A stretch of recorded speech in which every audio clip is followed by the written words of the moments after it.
Imagine a sunrise in the dense forests of Central Africa, where the sun sets between tall palm trees and drums echo in the distance. It was the early 1600s, and while nature vibrated with its wild beauty, something much deeper and more dangerous was unfolding between the African kingdoms and the ships that came from across the sea. It was a time of wars, alliances, and betrayals, a time when the decisions of a single person could change the fate of an entire people. And before I take you deeper into this story of courage, kingdoms, and resistance, take the opportunity to subscribe to the channel, leave a like and comment below what you already know or have heard about Queen Nzinga. This will help a lot so that more people know this powerful story. Now, let's continue. In the 17th century, the world was changing rapidly, especially for the people of Central Africa. The Portuguese, who had been sailing along the African coast since the late 15th century, were now increasingly present in the region that is now Angola. But don't think this was a friendly visit. They were there for a reason: to expand the lucrative slave trade and dominate the fertile lands and local resources. The trade in ivory, gold, and especially people, was the engine that drove this cruel machine of European domination. The African kingdoms of the time, such as the Kingdom of Congo, the Kingdom of Ndongo, and later the Kingdom of Matamba, were powerful, organized, and had complex political structures. But the Portuguese did not want true alliances. They wanted control. To achieve this, they took advantage of internal divisions, created conflicts between neighboring kingdoms, and offered weapons in exchange for prisoners of war who were taken as slaves to the Americas. In this turbulent scenario, figures emerge who refused to bow down. People who said no to foreign rule, who resisted with cunning courage, and above all, leadership. And this is where she comes in. Nzinga, a woman who faced not only the Portuguese colonizers, but also the limits that society imposed on women of her time. Nzinga did not appear out of nowhere. She was born in the heart of this chaos, in a kingdom threatened on all sides, but also full of cultural, spiritual, and political riches. Her story begins precisely at a time when the African land was burning with conflict, and the people needed someone to guide them with wisdom and strength. Nzinga was born around 1583 in the Kingdom of Ndongo, located in what is now northern Angola. She was the daughter of King Kilawanji Kiasamba, a powerful ruler who ruled with a firm hand in times of political tension. Nzinga's mother, although not the king's main wife, was a respected woman within the court, and this gave Nzinga a prominent position from an early age. She grew up in an environment marked by political disputes, the formation of alliances, and the constant threat of the Portuguese, who were advancing ever further into African kingdoms. Her full name was Nzinga Mambanda, and according to historical accounts, she was born with the umbilical cord wrapped around her neck, which in local tradition was considered a sign that she would have a special destiny. Although she was a woman in a world where power was usually reserved for men, Nzinga soon stood out as someone unusual. From a young age, she was observant, intelligent, and determined, qualities that did not go unnoticed within the royal court. She was part of a lineage that had already faced great challenges. Her father, for example, resisted Portuguese influence and refused to submit completely to Christianity and European rule. It was in this environment that Nzinga grew up, amidst court intrigues, clashes with foreigners, and tensions between African kingdoms. But unlike many girls of the time, Nzinga had access to education and military training. She learned to speak Kimbundu, Portuguese, and had notions of diplomacy, politics, and war. All this because her father recognized something rare in her and decided to prepare her as if she were a possible successor, even though tradition favored the men of the lineage. She also had brothers, including Mbande, who would later become king. But the relationship between them was not always peaceful. There were power struggles, family tensions, and different views on how to deal with the colonizers. These rivalries would shape Nzinga's future and directly affect her path to the throne. And it is precisely this strategic education and this experience with the political game from an early age that will prepare Nzinga for the moment when she will be called to face the Portuguese face-to-face in one of the most iconic negotiations in African history. In 1622, the situation was extremely delicate for the Kingdom of Ndongo. The Portuguese, increasingly aggressive in their territorial expansion and search for slaves, were applying military pressure on the African kingdoms. King Mbande, Nzinga's brother, was having difficulty containing the advance of the colonizers, and faced with the crisis, made a strategic decision to send Nzinga as ambassador to negotiate peace with the Portuguese in Luanda, then a colonial base strongly controlled by the Crown of Portugal. This decision was bold. It was unusual at that time for a woman to represent the state in a diplomatic mission, even more so at a negotiating table dominated by European men. But Nzinga, who already had a command of the Portuguese language and a deep understanding of power dynamics, accepted the challenge. During the meeting with the Portuguese governor João Correia de Sousa, a striking gesture defined not only the meeting, but also Nzinga's stance in the face of foreign domination. Upon arriving at the hall, the governor was offered a chair, while Nzinga was only given a mat on the floor, a subtle attempt to make her feel inferior. Without hesitation, Nzinga ordered one of her servants to kneel, serving as a support so that she could sit at the same height as the governor. The message was clear: she would negotiate as an equal. Nzinga's strength was not just in her image, it was in her words. During the negotiations, she demonstrated profound political knowledge, firmness in the interests of her people, and a rhetorical skill that astounded the Portuguese. She negotiated the release of captives, recognition of her authority, and even a truce in the hostilities. As part of the negotiations, she converted to Christianity, adopting the name Ana de Sousa, which many historians interpret as a strategic move to gain the trust of the colonizers. Although Nzinga fulfilled her part of the agreement, the Portuguese quickly violated the terms, resuming their violent actions in the region. Still, this diplomatic mission put Nzinga in the spotlight. She had proven that she had the preparation, courage, and intelligence to represent the people of Nzinga at one of the most critical moments in their history. After tense negotiations with the Portuguese, Nzinga returned to Ndongo with great prestige. However, the situation in the kingdom remained fragile. King Mbande, her brother, was emotionally shaken, pressured by military defeats, internal betrayals, and the humiliations suffered by the Portuguese. Mbande died soon after, and the cause of his death is still a matter of debate among historians. There are versions that suggest that he committed suicide, but there are also suspicions that Nzinga contributed to his death as part of a strategic move to assume the throne. Whatever the case, the fact is that after Mbande's death, Nzinga took over the kingdom of Ndongo. But this transition of power was not simple, nor was it unanimously accepted.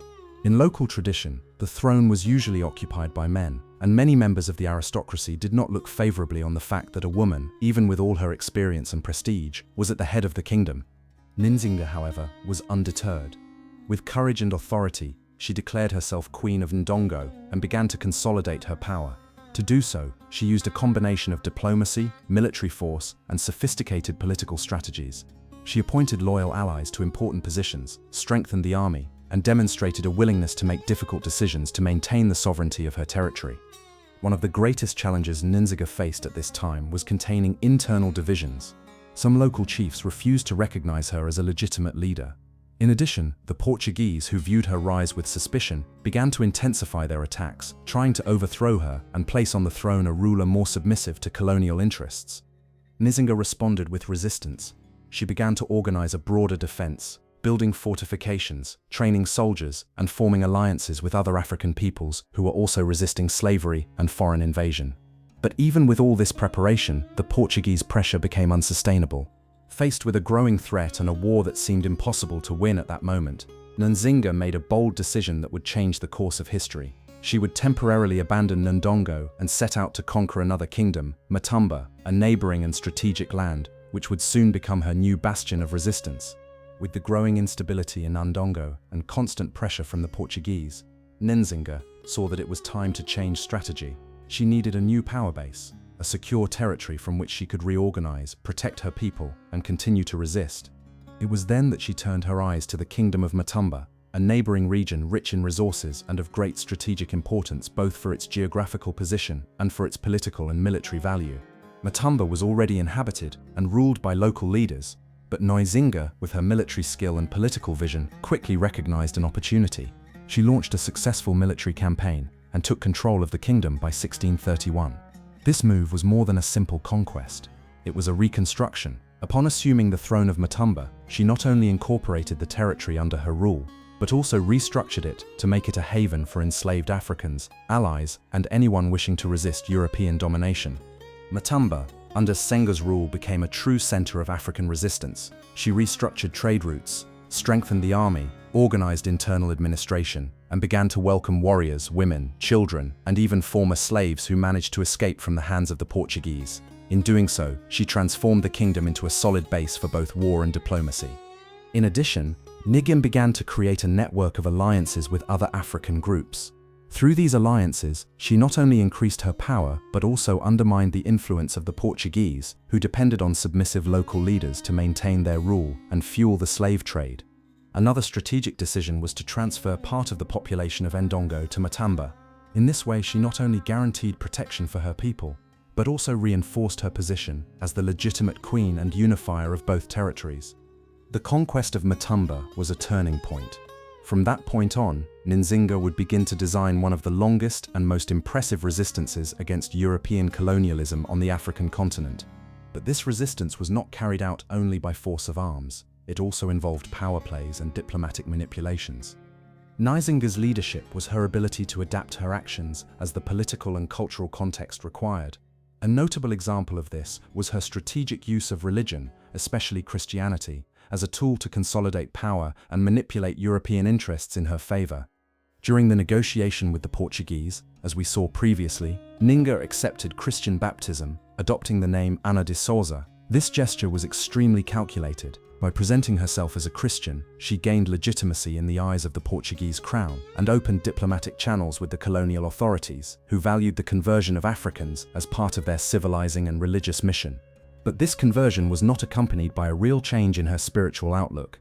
Nzinga remained deeply connected to the traditions and rituals of the Ambundu people, preserving local religious practices behind the scenes of her reign. She understood that Christianity, at this moment, could be a useful political mask, not for faith but for strategy. During her government in Matamba, she began to promote a religious duality. To the Europeans, she presented herself as a Christian, devout, converted, civilized ruler, but internally, she maintained traditional priests, African rites, and ancestral cults, which were fundamental to maintaining the cultural and spiritual cohesion of her people. This ability to deal with two worlds at once, European and African, further strengthened her leadership position. She knew that resisting militarily was not enough. She needed to control the narrative, use faith as diplomacy, and not allow the Portuguese to label her as a savage or barbarian, as they did with many other African leaders. Conversion to Christianity also opened the door to temporary alliances with missionaries and religious authorities who could serve as mediators between Nzinga and the colonial governors. In doing so, she neutralized political threats with intelligence and without bloodshed when possible. This strategic use of religion is a testament to Nzinga's cunning. She understood that true power lay not just in winning battles, but in controlling perceptions. Faith, however, was only one of many tools in her arsenal. Nzinga was also an experienced war commander and led troops with courage and authority. Nzinga was not just a political or diplomatic leader, she was also a warrior, and this, in a world where women were often excluded from the battlefield, made her an even more powerful and feared figure. When she took control of Ndongo and later Matamba, Nzinga knew that she could not rely on treaties and words alone. The Portuguese wanted land, wealth, and slaves, and they were willing to use all their military might to get them. So she decided that she would personally lead her army, dressing in armor, wielding weapons, and marching alongside the soldiers as their supreme commander. She organized her army with discipline. She incorporated guerrilla strategies, taking advantage of her knowledge of the terrain and geography of the Matamba forests to ambush colonial troops. Her soldiers were trained to resist ambushes, retreat strategically, and above all, protect the borders of her kingdom with total loyalty. Nzinga also employed psychological tactics. She knew that her presence on the battlefield had an impact on allies and enemies alike. There are records of her dressing as a man on military occasions, not because she wanted to masculinize herself, but so that she would be seen as an equal among the generals and soldiers, as a queen who not only ruled but fought. Another notable point was the way she treated her men. Unlike leaders who kept their distance from their troops, Nzinga lived among them, sharing risks, meals, and even losses. This created a bond of trust and admiration, making her warriors fiercely loyal. His ability to think as a strategist was also reflected in the temporary alliances he made. He knew when to attack, when to retreat, and when to join forces with other peoples, or even with European rivals of Portugal, such as the Dutch, at specific moments. The Portuguese even recognized her military ability in official correspondence, admitting that they were facing not a simple tribal chief, but an intelligent, disciplined, and ruthless war leader. Nzinga's military performance earned her respect not only within Matamba, but throughout the region. Her reputation spread throughout several African kingdoms. Many feared her, others wanted to ally themselves with her. Throughout her career, Nzinga had to deal with an unstable political environment, where alliances were formed and dissolved quickly.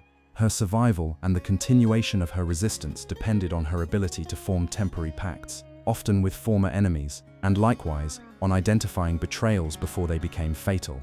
One of the most important episodes in this sense was her alliance with the Dutch, direct enemies of the Portuguese in the colonial scenario. The Dutch, through the Dutch West India Company, sought to weaken Portuguese dominance in Africa and along the slave trade routes. By allying with them, Nzinga hoped for military support, weapons and supplies that would strengthen her fight. For a time, the partnership was strategic. The Dutch helped Nzinga in important battles, such as in the campaigns to retake territories from the Kingdom of Ndongo. In exchange, she offered access to local trade and promised to block Portuguese action. However, this relationship also showed the limits of alliances with European powers. When Dutch commercial and military interests changed, they broke off the alliance, leaving Nzinga vulnerable. Once again, she had to adapt, retreating and reconfiguring her strategy. In addition to the Europeans, Nzinga also faced betrayals within the continent itself. Some local chiefs, driven by ambition, fear, or Portuguese promises, broke pacts with her. In other cases, former African allies handed over refugees or military information to the colonizers in exchange for weapons or political recognition. Despite this, Nzinga continued to act intelligently. She punished betrayals harshly, but she also knew how to forgive and reinstate former rivals if it meant strengthening her army or ensuring internal stability. Her diplomacy was flexible. She knew when to offer forgiveness, when to show force, and when to withdraw to preserve resources and lives. Even in the face of repeated betrayals, she never gave up the fight. Alliances, however shaky, remained essential to her resistance. She understood that in a prolonged war like the one she faced, politics could be as effective as the sword. But while facing external enemies, Nzinga also had to deal with tensions within her own kingdom, including with members of her family and nobles who questioned her right to rule. While Nzinga waged war against colonial powers and juggled diplomacy with Europeans and African kingdoms, she also faced a constant and silent threat: internal conflicts for power. Many did not accept that a woman could lead two kingdoms, especially one so active militarily, who used unusual strategies and broke social norms. One of the first obstacles came from the Ndongo nobility itself, which still held deep-rooted patriarchal values. Although Ndongo had proven herself as a diplomat and warrior, many local chiefs questioned her legitimacy as queen. Some said she was improvised, that her accession to the throne did not follow traditional rules of succession. Others saw her as a direct threat to their personal power. She also faced family rivalries, particularly with descendants of her brother, the former King Mbande. Some relatives and cousins claimed the throne based on male lineage, and even tried to seize power by force. These internal disputes generated dangerous political tensions and even divisions within the army itself. Nzinga, however, acted decisively. She suppressed revolts, eliminated conspirators, and in some cases co-opted her opponents by offering them positions or political advantages. She did not hesitate to use force when necessary, but always balanced this with tactical intelligence. She knew that governing was not just about punishing, but also about uniting and negotiating with internal enemies. Another challenge was maintaining coherence between African cultural values and the external pressures of Christianity and European diplomacy. Within Matamba, for example, she had to maintain the support of traditional leaders and priests, while at the same time feigning obedience to Christian values in the face of the colonizers. This dual management of worlds caused tensions between different sectors of society, and Nzinga had to balance this on a daily basis to avoid discontent. Despite these internal conflicts, Nzinga remained in power for decades, something extremely rare in such a hostile context. Her leadership was not based solely on brute force, but on cunning, political articulation, and the ability to adapt. But her fight wasn't just for survival. She was also building something bigger, a territory capable of protecting the most vulnerable, especially those who were being captured and sold into slavery. Amidst wars, betrayals, and colonial pressures, Nzinga did not limit herself to governing with a military or diplomatic focus. She also played a humanitarian and revolutionary role for her time. She transformed the kingdom of Matamba into a true refuge for the persecuted, a place where fugitives from slavery and marginalized peoples could find refuge, found shelter, protection, and dignity. While other African kingdoms eventually submitted to the demands of the Portuguese, capturing and selling prisoners of war to survive, Nzinga did the opposite. She welcomed fugitives from raided villages, from slave ships, and even Africans who had been enslaved by other Africans allied with the Europeans. Many of these refugees were incorporated into Matamba society, receiving land, protection, and even positions in the army, provided they demonstrated loyalty. In addition to Africans, Nzinga welcomed European renegades, Portuguese deserters, and even some missionaries who disagreed with the slavery policy. This open-door policy not only increased Matumba's population, but also strengthened its military structure and consolidated its power. She also implemented social reforms within the kingdom. It organized the distribution of resources, promoted agriculture as a basis of support, and created spaces for coexistence between different ethnic groups. With this, it not only resisted the external enemy, but built a diverse and relatively stable society, even in times of war. But this policy of welcome was not just a gesture of compassion, it was a profoundly intelligent strategy. By bringing disparate groups under her wing, Nzinga was building a solid base of support and creating a new political and cultural identity for Matumba, that of a free kingdom, resilient and united against slavery and foreign rule. Nzinga's name began to circulate among many peoples as a symbol of freedom. People from different regions saw Matumba as a place where it was still possible to live with autonomy and dignity, far from the clutches of European human trafficking. Nzinga's image went beyond politics. She also broke social and cultural patterns, including in the way she presented herself, behaved, and constructed her image of power. Nzinga's image as a warrior queen was shaped not only by her actions, but also by the unique way she presented herself and commanded. She was not limited to being a distant and ceremonial ruler. Nzinga was an active presence on the battlefield, commanding troops, making decisions, and being an inspirational figure to her soldiers. Her leadership style was completely different from what was expected of a woman in such a traditionally patriarchal context. On the battlefield, Nzinga dressed in armor and military clothing, not hiding from her enemies or her subjects. She stood out for her presence and courage, often personally entering the front lines. Alongside her warriors, she demonstrated the same fighting spirit and willingness to take risks. Her image was strong, a queen wielding a sword, defying all conventions about what was expected of a woman at the time. Furthermore, the queen used an unusual and courageous strategy of disguising herself as a man in some battles, which made her even more imposing. This attitude not only had a symbolic function of equality between men and women, but was also a way of confusing and disorienting her enemies, leaving them uncertain about what to expect from her figure. This warrior image was also linked to the way she was portrayed by European sources, who were both impressed and frightened by her bold stance. For the Portuguese, Nzinga represented not only the leader of an independent kingdom, but a real threat to their colonial rule. Her name and actions became feared, and her reputation as the warrior queen was projected into war chronicles, often presenting her as a woman who broke all molds and defied gender conventions. The fact that she maintained an army of men at her side and was the leader of an empire where respect and authority were traditionally dominated by men made her image even more radical for the time. But as much as her rule was marked by boldness, she also made a point of respecting the traditional role of men as warriors, integrating women into the army, but never taking away the leading role from men. This image of female power became one of the greatest sources of inspiration for future generations of women leaders and warriors. Nzinga showed the world that the struggle for freedom, dignity, and resistance could be led by a woman with strategic vision, political wisdom, and combat ability. Nzinga's path with her striking and warlike presence was not easy, and not everyone saw her in a positive light. The challenge of maintaining a balance between her internal and external commitments was also a constant, and yet the consequences of her leadership and the legacies she left go far beyond what we can imagine. After decades of relentless resistance against the Portuguese and other enemies, Nzinga began to realize that military warfare was no longer the solution to securing Matumba's freedom and sovereignty.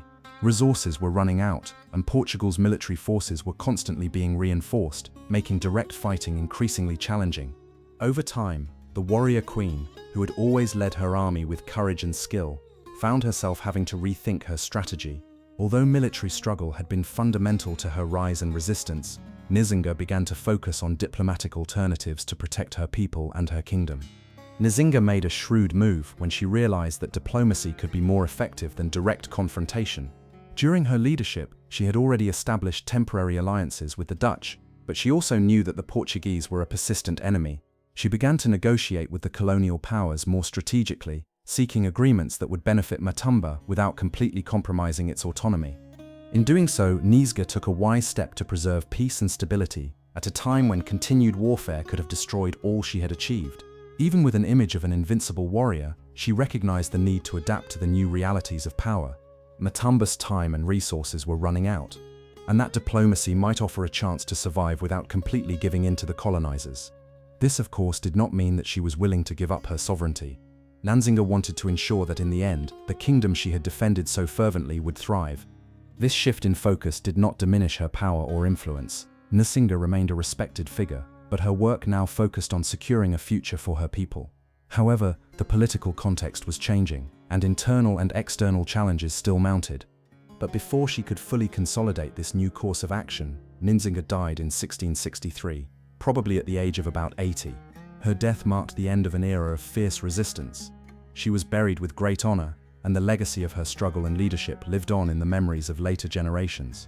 His death did not mean the end of the struggle against colonialism in his region, but the dissolution of his kingdom led to a significant loss of African resistance against the Portuguese.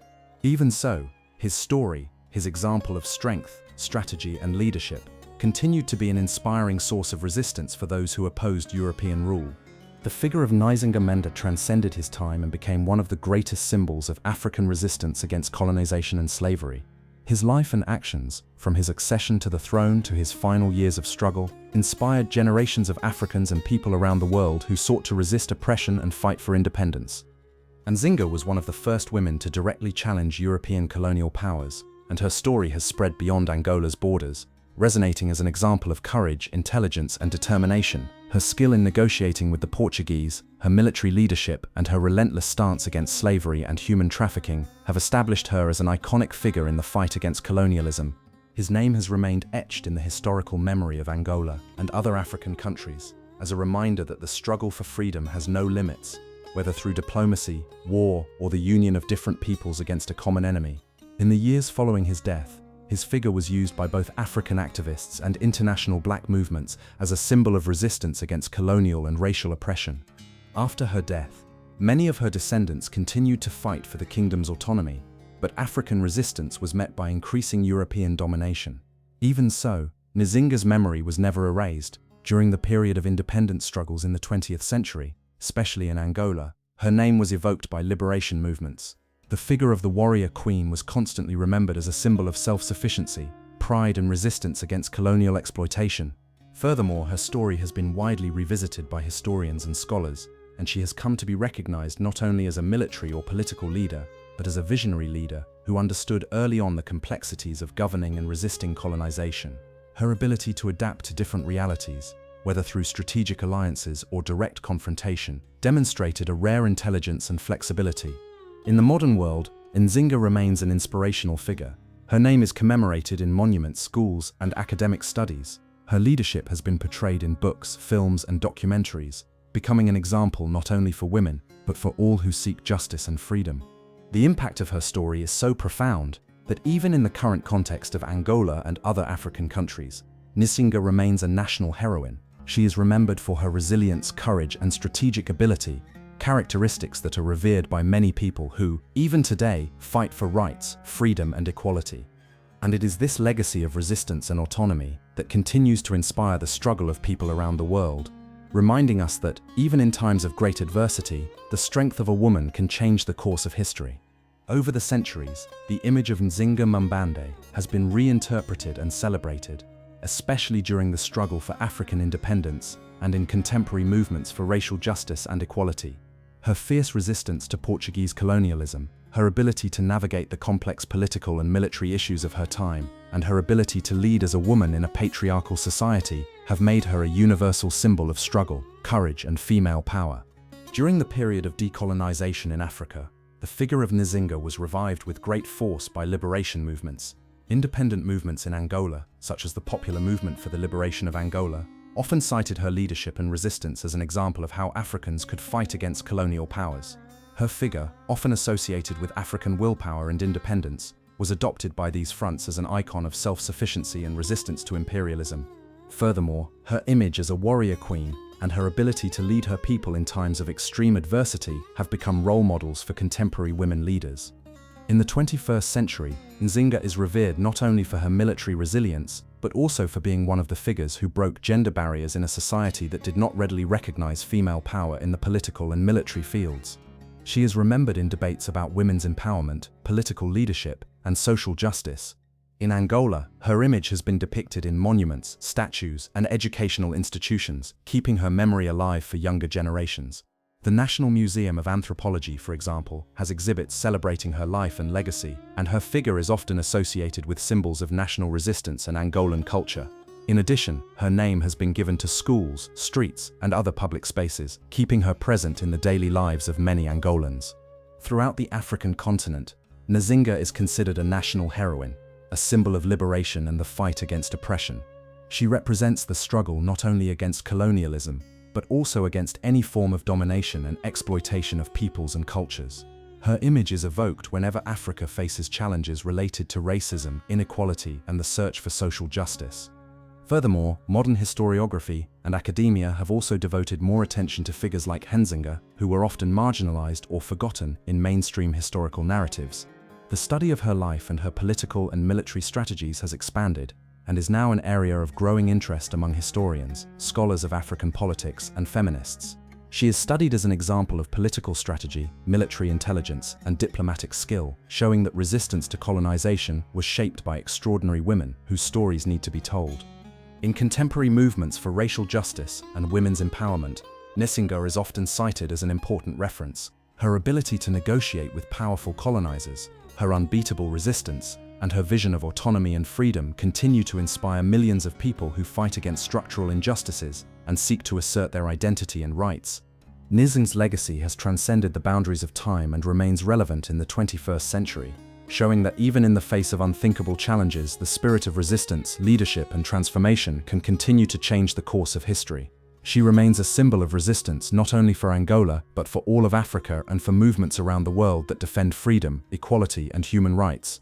The death of Nzinga Mbande in 1663 marked the end of an era of fierce resistance against Portuguese colonialism, but her legacy endures to this day as a vibrant example of leadership and the fight for freedom. Although Matamba's resistance was weakened after her death, Nzingamana's influence was not erased. Her story has endured as a symbol of courage, autonomy, and the relentless struggle for justice in the face of powerful colonizing forces. In the following centuries, the memory of Nzinga was often revived by independence and liberation movements in Africa, especially in the 20th century during the struggle against colonialism and apartheid.